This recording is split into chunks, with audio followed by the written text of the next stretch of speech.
Official timeline: Leonor and Christian royal engagement, wedding and love story. Imagine a royal fairy tale, centuries in the making.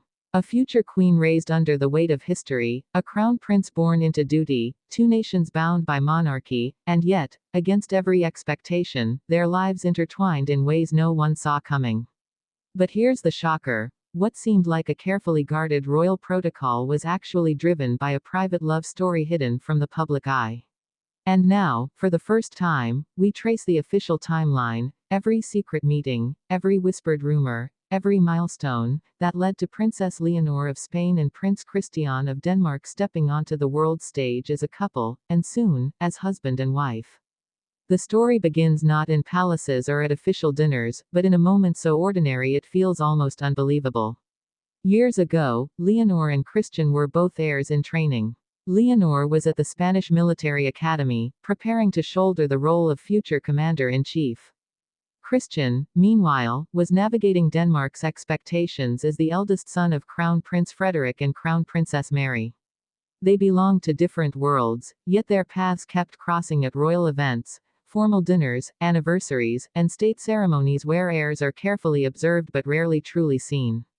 It was at one of these early gatherings, when both were still teenagers, that the first spark was noticed, not by the press, but by insiders.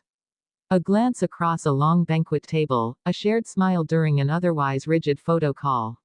Small gestures, yet they carry the weight of futures already scripted. Was this friendship, or was it something deeper? From that moment, curiosity began to circle within palace walls. Could the future Queen of Spain and the future King of Denmark form not just an alliance of hearts, but an alliance of crowns? Yet, both families were cautious. History had taught them that love between heirs is rare, often crushed beneath duty. But Leonor and Christian were determined to be different.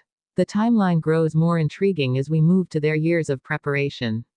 Leonor, under King Philippe's guidance, began her military training in Zaragoza, a visible step toward her destiny as Spain's first reigning queen in centuries.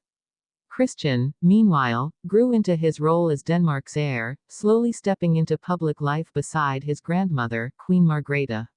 Behind the scenes, whispers persisted. Leonor and Christian were in quiet contact, their friendship evolving into something deeper. Letters, calls, even brief visits were said to have taken place under strict discretion. And then, the engagement rumors exploded. A quiet dinner in Madrid. A family gathering in Denmark. The press caught glimpses, but the story remained just out of reach.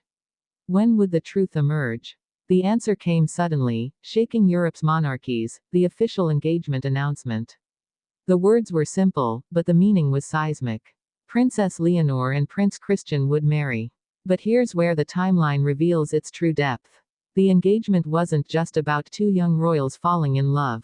It was about centuries of tradition bending to the will of a new generation. For the first time in modern European history, two direct heirs would unite, not through political arrangement, but through genuine affection. This was a marriage not just for duty, but for love. And that, more than anything, stunned the world. The wedding planning became the next chapter of the timeline, and it unfolded with all the grandeur of royal history. The date was set. Spain and Denmark began preparations, each nation eager to showcase its traditions while weaving them into a single ceremony that symbolized unity. The cathedral, chosen in Spain, would stand as the witness, with thousands of roses ordered, choirs rehearsed, and international leaders preparing their journeys. Every detail was deliberate. The dress designed in secrecy, the guest list carefully balanced between protocol and intimacy, the ceremonial music echoing both Spanish solemnity and Danish grace. But even as the world marveled at the spectacle, behind closed doors, tension stirred. Would Leonor's marriage affect her role as Spain's future queen? Would Christian's life as Denmark's future king adapt to a cross-border royal union? Could love truly withstand the weight of two monarchies? These were the questions whispered by analysts, historians, and even within royal families themselves. And yet, as the official timeline brings us closer to the present, one truth becomes undeniable: Leonor and Christian have stood firm, hand in hand. Their love story has proven that royalty is not immune to vulnerability, to longing, to the dream of choosing one's partner freely. So where does the timeline lead us now? To the edge of history. In just days, the world will witness not just a wedding, but a rewriting of what it means to be royal in the 21st century. The young princess who grew up under the watchful eyes of Spain, and the prince raised in the shadow of Denmark's crown, will walk together into a future that belongs to both nations, and to themselves.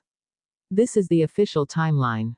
The childhood meetings, the teenage sparks, the hidden years of connection, the sudden engagement, the carefully built wedding. But beyond the dates and ceremonies, it is a love story, real, defiant, and deeply human. A story that reminds us that even amidst crowns, titles, and centuries of duty, the heart has its own destiny. And in Leonor and Christian's case, that destiny will soon be sealed in a wedding unlike any the world has ever seen.